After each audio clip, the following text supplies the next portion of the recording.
3 araw na naka-camper van papuntang Aurora Province. Sa sobrang dami ng ganap, hindi ko alam po na ang teaser ko. Basta, pag hindi nyo pinanood, manghihinayang kayo. It's all in the past now.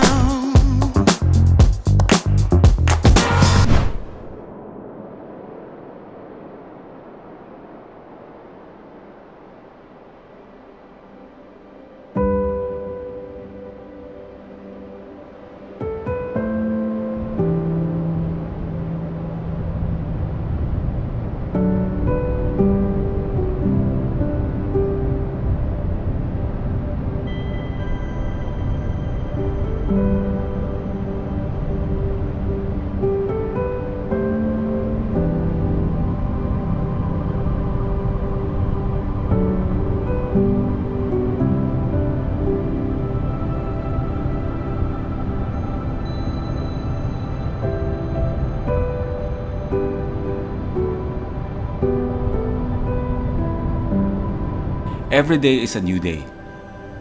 Kung ano ang nangyari sa'yo kahapon, hindi ibig sabihin nun mangyayari ulit ngayon. Learn the art of letting go. Maging optimistic tayo sa buhay. Kapag nag-fail, edi let go. Simula ulit ang bago.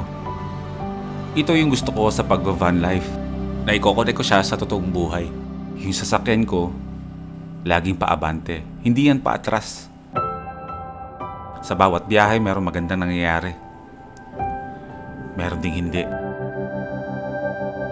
Maganda at hindi man ang nangyayari, palagi akong umaabante. Para tumuklas kung anong pwedeng bago at magandang pwedeng mangyayari sa akin. Bago tayo lahat mag-celebrate ng Christmas, samahan niyo muna ulit ako sa panibagong biyahe natin kasama ang ating mga kaibigan. Babalik ulit tayo ng Aurora Province para magpahinga, para mag-isip-isip, para paghandaan ang mga magagandang mangyayari sa atin sa papasok ng bagong taon.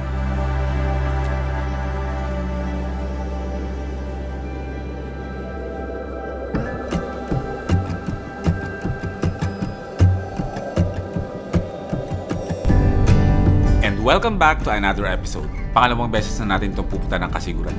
Pero alam niyo ba na napakalaki ng Aurora Province? Kulang ang 1 linggo para malibot mo to. Sarap ng tama ng araw, oh. Pag alas 7 ng umaga, nasa Baler, Dinadjawan Highway tayo. Hindi ko alam kung accurate ba yung sinabi ko, pero ito yung highway na papuntang Dinadjawan. Kasama natin ang Bankadahan. Parang ako lang masaya. Oo, ikaw lang. Malungkot kami lahat dito. Umalis kami ng alas 12 ng gabi.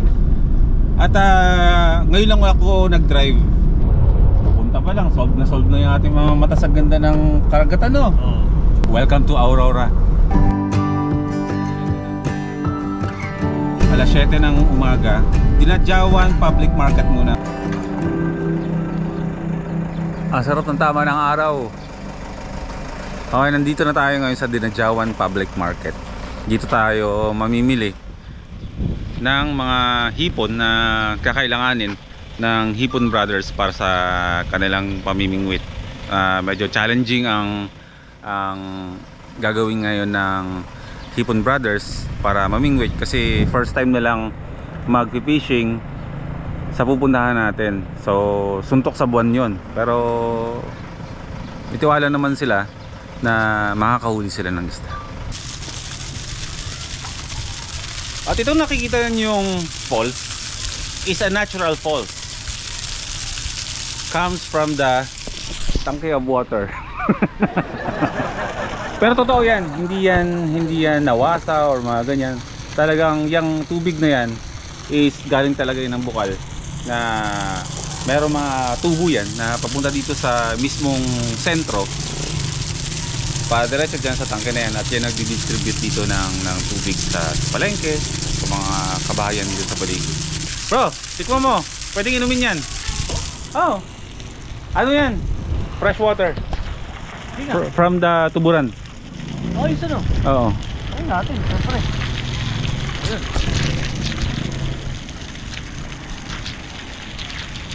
Oo nga no. Oo. Walang lasang kalawang, walang lasang chlorine. Ano ba ito, bukal? Bukal. Ang ano ba, ang tuburan ba tsaka bukal? Isa lang, di ba? Oo. Ayun, tuburan, bukal. Yan ang tunay na mineral water. Hindi yung nasa kulay blue na galon. Yun ay purified na. Purified na yan. Oo. Ang kasiguran, ang second to the last na bayan ng Aurora. And then yung pinakadulo is Dilasag. Tama ba bro? Dilasag? Ang dulo. Oo. Dilasag. Walang nabiling hipon ang Hipon Brothers para gawing pain.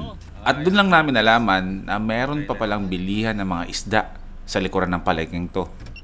Kung tawagin ay pondohan. Bumili na rin kayo ng backup na ulam no? Kung hindi pa naman sure na may mahuli. Meron ng Para safe lang. tulingan. Ay, sarap mamalengke dito. Lahat ng kailangan mo, meron dito. Kapag meron kayong mga lakarin, mga excursion. Ito dahil ko na. Kayo po mismo ang gumagawa ng mga to? May pagtitimpla. Sa pamamagitan ng pagdadaing, napagtapos niyo. Ilan ang anak niyo po na ano na? Yung isa po nakatapos na po ng mechanical. Yung isa naman po gagraduate po ngayong next year ng HM. Mechanical engineering? Nagre-review na po siya. Oh my. Congrats po ah. Tsaga lang po. Oh, tsaga. Dasal syempre. At madasalin dapat no? May huli na kayo ah. Panghuli na. Mabilis naman. Panigi lang. Panigi. Talisod lang namin doon. At bumili na nga ng isda ang mga kaibigan nating anglers para may mahuli mo sa wala, meron kaming uulamin ngayong gabi. Okay, so ito pala yung tinatawag na pondohan. Lahat ng mga bangka dito, parang isang organisasyon lang sila. Kasi isa lang din ang kulay ng mga bangka, mostly kulay green, at may nag-aaway na aso doon. So lahat ng mga isdang nahuhuli sa karagatan ng Aurora na yan, dito lahat sila dumadaong, lahat ng mga bangka. Tapos lahat ng mga huli niyan is ibabagsak dito sa tinatawag na pondohan, maliban dun kanina sa palengke ng Dinajawan. So from Laot dito sa Pantalan, dadalhin dito sa pondohan, kung saan lahat ng mga palengke or mga talipapa dito sa mga kalapit. Tamban. May other term pa bang tamban, ate? Ito pa po isa. Tatlong klase po ang tambang. Ano po yung tatlong klaseng tamban na yun? Yung ano po malalaki siya. Yung iniihaw. Yes, meron po. Tapos anong klaseng tamban po yung manilipis na yan? Bilis po tawag doon. Dilis? Bilis. Bilis? Mabilis po yan lumangoy? Ito naman po. Ito yung normal na tuyo. Ito yung tuyo. Tara po, picture po tayo. Tara. Hindi ko mahal to.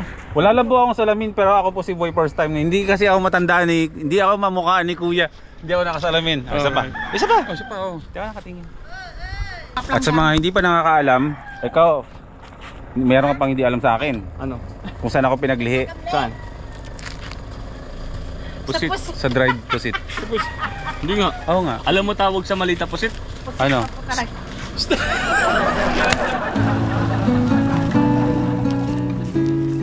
Yung kaliwa ko, papuntang Isabela yan. Papuntang Apari, patagos ng Ilocos, La Union, pabalik ng Maynila.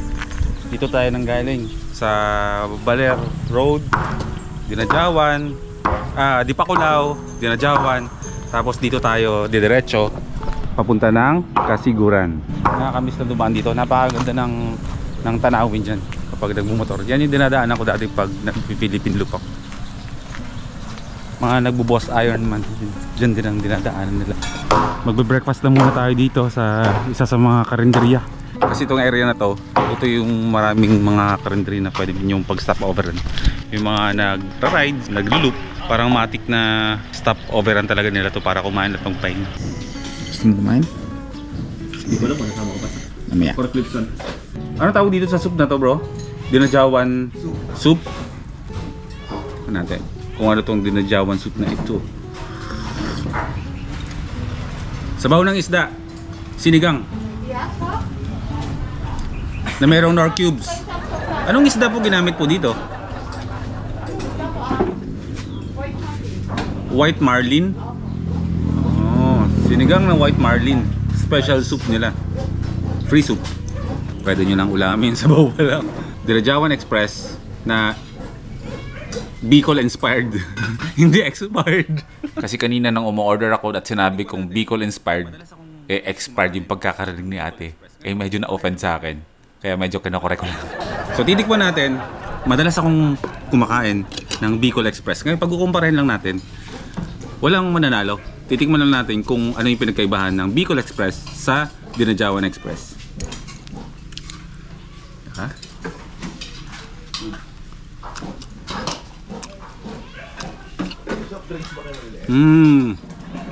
Menudong maanghang. Honest ah. Ba't ba kayo natatawa? Yun talaga yung lasa. Tama ba yung sinabi ko? Na ganun yung lasa? Confirm. Galing sa isang lehitimong chef. Masarap siya. Mapapalakas ka sa kanin kapag itong ulam. Introducing the new Dinajawan Express. Here we standing on a road. Napakabilis ng biyahe namin. Mula sa Dinajawan, 2 oras lang ay narating na namin ang Kasapsapan. Ito na yung palengke ng sa bayan ng Kasiguran, probinsya ng Aurora. Ay, no gulay bro. Okay, nandito na tayo. Diyan tayo magka-camp sa Kasapsapan Eco Park. Bali, 3 araw tayo dito. 3 days, 2 nights. Bawat araw, meron tayong bagong lokasyon na pupuntahan. You will learn how to love again.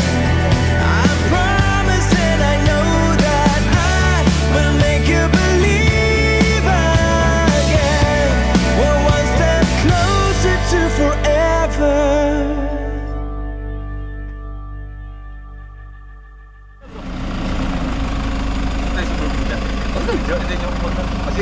Diyan, napakaganda ng van, yung Bancada. Parang gusto ko na siyang i-straight swap sa mountain bike ko. Pagdating namin, appreciated ko agad ang ganda ng Kapaspasan Beach. Dahil isa talaga to sa pinakasikat na dagat dito sa Aurora Province. Pero meron tayong konting problema. Napakalakas ng hangin dala ng hanging amihan. Alakas ng hangin! Ito yung magiging spot natin ng unang araw natin dito sa Kasapsapan, Kasiguran. Napakaganda. Kami lang ang tao dito. Napakalakas ng hangin. Buti kinakain ng drone natin dito. Papasok na yung amihan or habagat. Kaya malakas talaga yung hangin. At dahil hirap si Mamen i-maniobra ang sasakyan, ginawa na lang namin ang paraan. Okay. At ang mga kaibigan nating anglers ay agad-agad nag-set up ng kanilang pamingwit. Sa lakas ng hangin, nagbabakasakali sila na sana meron sila mahuli.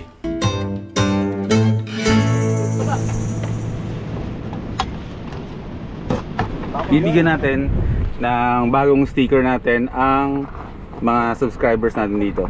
Pili ko galing silang ibang bansa. Anong name niyo po, sir? Sunny. Si Sir Sunny. Idol. Ayun si Sir Mon. Saan po kayong galing bansa po kung bakasyonista? Oh, doon po. Canada. Canada? Uncle ko from Canada yung nasa isipan ko kanina. Ako nang galing ko talaga. Galing ko kami ng Isabela ngayon. Isabela. Sila ang unang makakatanggap na sumusuporta sa atin ng bagong sticker ni edition. Boy P. So, ito yung sticker natin. Rain or shine po yan. Ayan, yan na po yung bagong Ang sticker. unang nabigyan ni Boy Pete. Oh, Ito po yan, ito po. Thank you. Apo, ayan. Nice meeting you po ha. Na-disgrasya na po ba dito? Meron na po. Dumating si ate, ang nangangalaga ng lugar na ito, para bigyan kami ng babala na kailangan namin mag-ingat. Ay, kinig lang na ganito. Pag nalasing na, ayun na. So dito lang pong, ito po yung cove. Yes po. Ito lang po yung area na pwede kami. Ito po. Ito po yung reef. Ito, yung in-explain ko na po yan, ito yung reef. Dito kayo maliligo. Dito kami maliligo. Pag summer po, makakaligo kayo dito sa lahat ng yan. Okay. Ayun mamen, may spot na hindi natin pwedeng puntahan. At ako naman tong walang kaseryosohan kausap. Gameplay natin. Balikan lang po yan, sir. Si Hips nandito, si Bancada. Pag open dito banda, Summer po may enjoy nyo. Football. pasok dito, pasa mo dito kay Bancada. Okay. Tapos, si Berto dito, pasok mo dito sa ilalim. Pasa mo, fake mo ng dunk. Pag dunk mo ng gano'n, pasok mo dito. Si Bancada, bigay mo tres. Hindi pwedeng hindi pumasok yan. Kahit naramdam ang lakas ng hangin, nag-set up muna ako ng aking Shed Culture hammock. Shout out Shed Culture, thank you!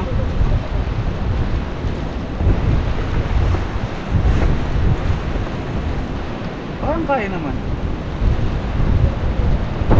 Ayan yung pwesto, ang ganda eh. Hindi rin ako nakatulog dahil sa lakas ng hangin. At dahil low tide, kumuha na lang muna ako ng timba. At namulot na lang muna ako ng mga sea urchins dito. Kasi sabi sa akin ng mga kasama nating anglers, si Kuya Berto at saka si Hips, may mga sea urchins daw sila nakikita dito sa mababaw na to. Napakalinaw ng tubig oh. Maliliit eh. Grabe pala kumapit oh. Ang tigas.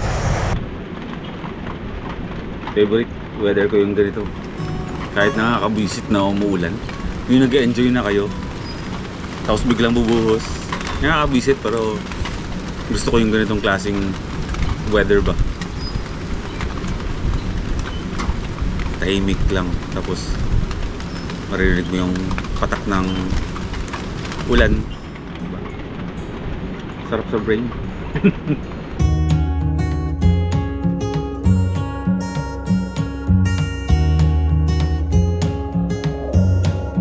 At sa paglubog ng araw, ay sinimulan na namin ang paghahanda ng aming hapunan. Okay, habang inuulan kami dito, tuturuan ko muna kayo kung paano magluto ng adobong pusit na ako ang sumasarap. Mantika muna, luya muna para lumabas yung aroma. So unahin natin yan, tapos mabango. At ang next natin, bawang na. Next agad natin is yung sibuyas naman. Ano lang naman ako, YouTube University lang naman ako. Wow! Come on. So, hindi ko nagkikwento to dati. Computer science yung course ko. Pero gusto ko mag-HRM. Sa anong kadahilanan? Meron kasi yung barkada na maganda na nag-HRM. So gusto ko mag-HRM, hindi dahil sa gusto ko magluto. So ito yung pinaka-crucial dito sa niluluto natin. Yung tagal ng pusit na nasa sa kawali. May tendency siya na tumigas. Maging rubbery. Kaya wag natin hayaan na matagal ang pusit dito sa ating kawali. 1, 2, 3. Then suka. 1, 2. Iluluto. Asin na mga ganito lang. Ito yung magpapadagdag yan sa sarap talaga. Itong dahon ng celery. Kami lahat. Diyan. Is tatakpan na lang siya talaga. Titigman natin mamaya kung anong lasa nung sarili ko. Kapag natakpan ng kawali, wag na wag bubuksan sa loob ng 3 minutes para maiwasan ang pagkahilaw ng suka. Sa loob ng 3 minutes na yon, sapat na yon para maluto ang pusit. Tama bro, hindi ka naglagay ng tubig. Yun yung katas nung nung pusit. Oo. So ibig sabihin, doon pala sa katas na lumabas sa pusit, may lasa na agad yun. Oo. So kumalat na yung lasa ng pusit dyan sa... Meron ako nakikita nagluluto ng pusit ng tubig, nalagay pa ng tubig. Pero madaming sabaw. Madaming sabaw. Nagluluto talaga ako ng adobong pusit, pero sa maling paraan. Maraming salamat sa kaibigan nating chef na si Badkada na tinuruan niya akong magluto sa tamang proseso. Aba, parang luto na ng chef to ah. Chef Boy P and the making. O, tikman mo. Goods. Serious ha? Oh. Goods. Sakto. Masarap?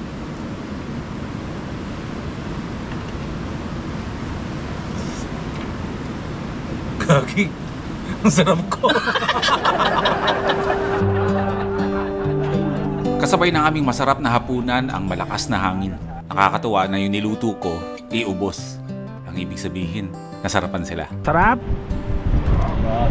Yay! Okay, pwede na pong dumaan. 11:45. Ba't tayo nagsisiksikan ditong tatlo? Parang meron na naman kayong hindi kinukwento sa akin na.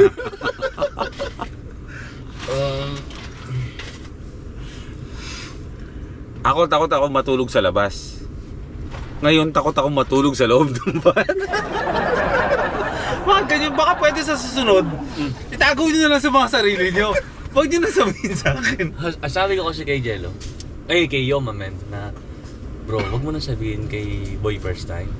Sinabi pa rin sa'yo. Sinabi pa rin. Parang ditong part yun eh. Saan? Sabi na wag mo nang sabihin. Hindi nga, saan? Anak ng toko ka naman! Hindi nga. Oo, dito. Alam mo kung saan nakahawa? Saan? Dito ka na, doon ako. Diyan ka nga. Ang galing mo. Matutulog lang ang tawag lahat. Pinapakaba niyo ba ako? Hindi ka naman matatakot kasi kaming tatlo po ay dito kami matutulog sa loob. Oo, sasamahan niyo ko. Sasamahan ko po. Sasamahan po namin si Iba first At time. dito ako matutulog kung saan nyo nakita yung nakaupo. Ang galing. Ang galing. Kinabukasan, down to our next destination ulit. Lipat na tayo. Ilang kilometro ba yun bro? Ang layo dito? Nasa 56 ba? 56 kilometers din? 16 lang pala, 16. 16 lang.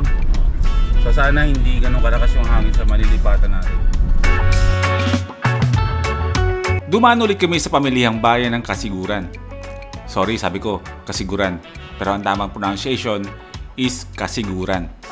Namili na kami dito ng mga iba naming lulutuin. Babaunin namin sa next spot.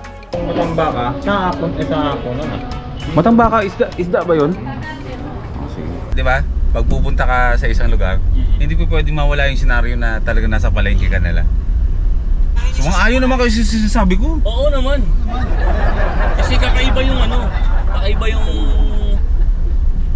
feeling, di ba? Na nasa ibang palengke ka. Oo nga, yun nga yun. Saka pero same lang ng amoy. Siyempre. about me and you. Pababayaan mo kayang masayang na lang. Things we used to do, it's all in the past now. When I hear that song, I just wanna sing along. I know I don't belong with you anymore.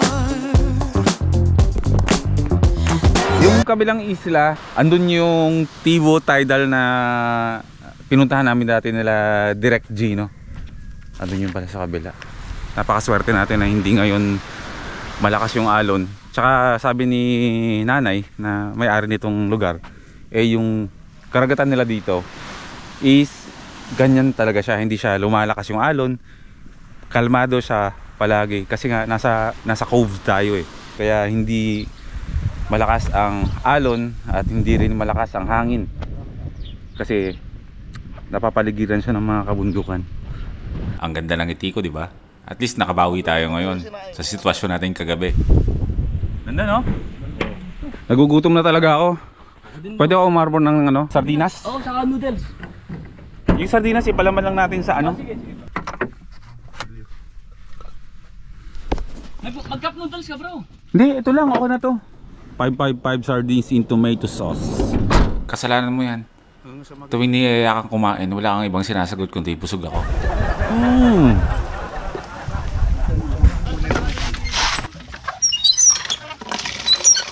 Tulong-tulong di pag may time. Hindi, si Pokmaro ang magluluto ngayon. Poso. 10:30 ng umaga. Napakapayapang lugar. Chef Pok, ano bang mo? Lulutuin natin ngayon? Pakbet ulit, saka magpiprito tayo ng tanigi. Oh. Itong tanigi. Kahapon, sinigang. Ngayon, piprito naman natin. Kapartner ng gulay. Ang yaman sa isla Oo. Tanigi, no? Pinagkikilang, piprituhin mo lang. Mahal ba yun? Mahal lang yun. Mas mahal sa tuna. Saka ang laman, bro, ng tanigi kapag kinilaw mo, para siya nagiging gatas na puting-puti. Oo nga. Kita mo naman kung ang kainan natin kahapon, di ba? Taobang kaldero. Oo. First time yan mangyari. Kumakain ako ng kilawing tanigi, pero never ko nakita talaga yung itsura ng isdang tanigi. So, Kahapon ko lang nakita yung itsura, pero sarap na sarap ako sa kilawing tanigi. Ang bilis naman ang pangyayari, may huli agad. Ha? Biya? So alam na to, magandang pangitain to. Ay. Magandang pangitain to, bro. May pag-asa. Ayan. Bawi time. Wala na sa Quezon City ang pag-asa. Sa amin na. Ha? Flying fish. Meron pa kayo? May papak lang, fly fish agad. Tapos piniprito na yung tanigi. Habang kami dito ay nanonood ng vlog ni Gino. Ano yung sobra sa tubig? Lusaw, parang gano'n. Malasado? Malasado? Parang lugaw? Oo. Nagtataka ako kung bakit sa video kasama ni Gino si Boy P. At ngayon, si Boy P, kasama ang Hipon Brothers tsaka si Vancada. Secret! Ngayong gabi, walang matutulog sa loob ng van. Project, maliligo! Maliligo! Matutulog ka ba sa loob ng van? Sa labas tayo lahat? Okay. Shoutout muna sa aking kaibigan na si Mau Manikis, may-ari ng Shad Culture. Pinamanahan niya tayo ng isang hammock na madalas nagagamit na natin ngayon dahil nahihibang na rin ako sa kakahamok. Masarap pala matulog sa hammock. Dati hesitant pa ako kasi nung mga panahon na hindi ko pa na-experience na maayos ang matulog sa hammock, nahihilo ako. Ngayon, itatry natin kung aabot ba dito sa dalawang puno ng niyog na to. Dito mapagabi o ano? Bro, taas yan. At simula nun, ayoko na maghamok. Thank you pa rin, Shad Culture. Ano ba kaya ba? Mataas eh. Aray!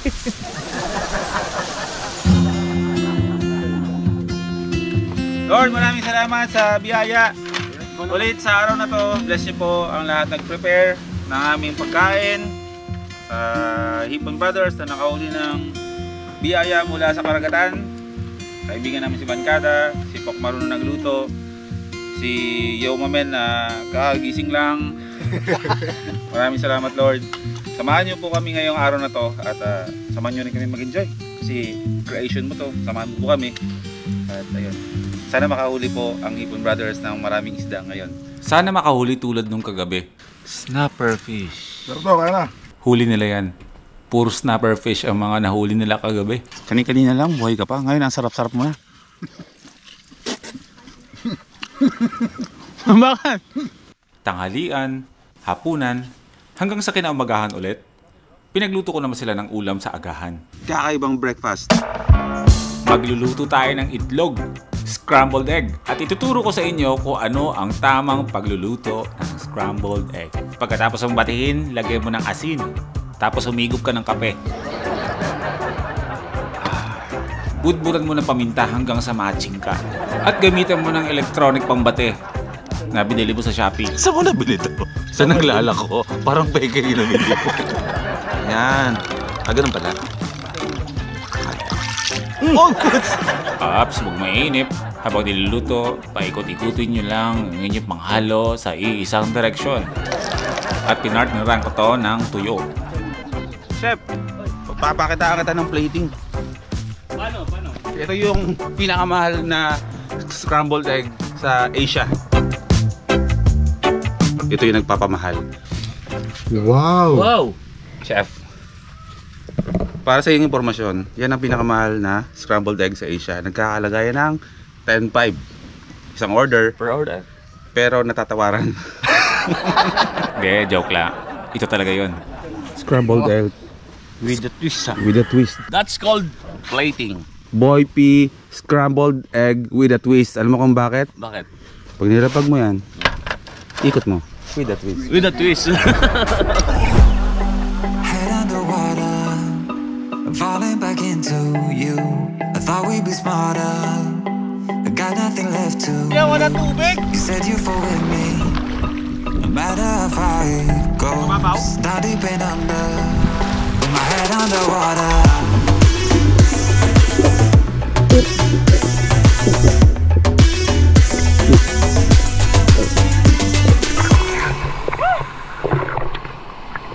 We could run away.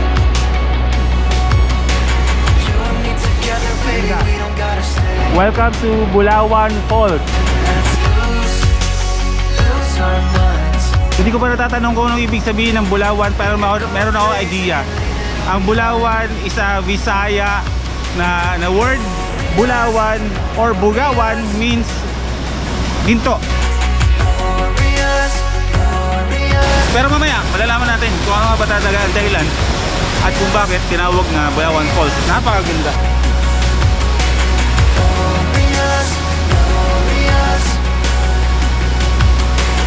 Okay, bago tayo magtapos, Kuya Vicente, meron po akong tanong. Ano po ang ibig sabihin ng Bulawan?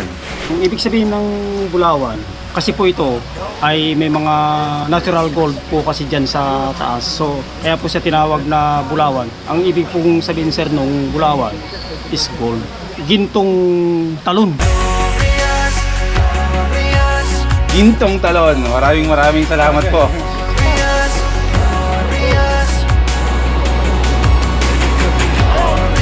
Maraming salamat sa pagsama mga first timers. Life is good mula dito sa Dinalungan, Aurora Province. Kita-kits sa susunod na biyahe.